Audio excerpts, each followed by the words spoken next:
büründü. Ağlamaya basıp çürüdü. Gülüm gıcıkta büründü. Gül kuşu bilinci gitti.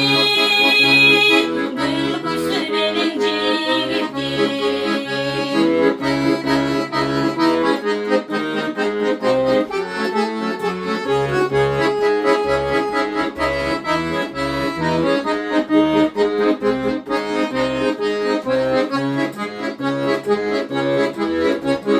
Kırpmaysan kurkun götürdü. Güllerin ismi pöktürdü. Sığlangan sulu kızlarda sıyımı belin göktümdü. Sıyımı belin göktümdü. Sıyımı belin göktümdü. Sıyımı belin